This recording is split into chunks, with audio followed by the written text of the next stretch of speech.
লিসবনের বুধবারের রাতটা একটু বেশি বিশেষ।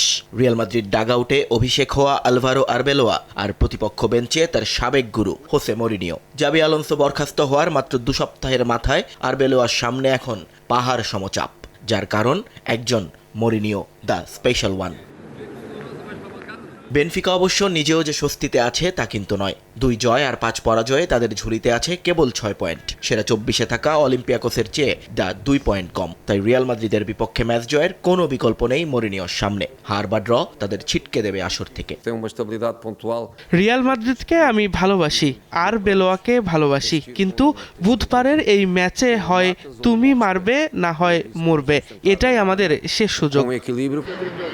15 পয়েন্ট নিয়ে টেবিলের 3-এ থাকা রিয়াল গত ম্যাচে মোনাকোকে বিধ্বস্ত করেছে 6-1 গোলে। তাদের লক্ষ্য শীর্ষ 2-এ থাকা বায়ার্ন এবং আর্সেনালের সঙ্গে ব্যবধান কমানো। তাই চিরাচরিত আক্রমণাত্মক ফুটবলই দেখা যাবে লিসবনে। জিতে গেলে সরাসরি শীর্ষ 8-এ চলে যাবে রিয়াল মাদ্রিদ, তবে ড্র করলেও সুযোগ থাকছে। কিন্তু হেরে গেলে অপেক্ষা করতে হবে অন্য ম্যাচের ফলের জন্য।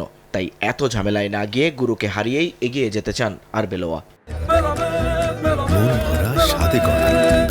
New Dairy, excellence in quality. আমি জানি মরিনিও কেমন মানুষ।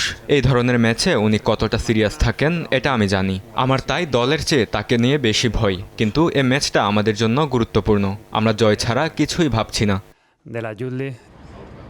রাতের আরেক ম্যাচে মাঠে নামবে বার্সেলোনা। স্লাভিয়া প্রাগের বিপক্ষে সেই নাটকীয় জয়টাই বদলে দিয়েছে কাতালুনিয়ানদের চেহারা। 13 পয়েন্ট নিয়ে হ্যান্সি ফ্লিকের দল এখন পয়েন্ট টেবিলের 9 নম্বরে। লক্ষ্য সরাসরি রাউন্ড অফ 16 নিশ্চিত করা। ঘরের মাঠে তাদের প্রতিপক্ষ ড্যানিশ ক্লাব এফসি কোপেনহেগেন। আমরা অন্য কোনো ম্যাচে রেজাল্টের দিকে তাকাচ্ছি না। আমাদের লক্ষ্য শুধু এই ম্যাচ।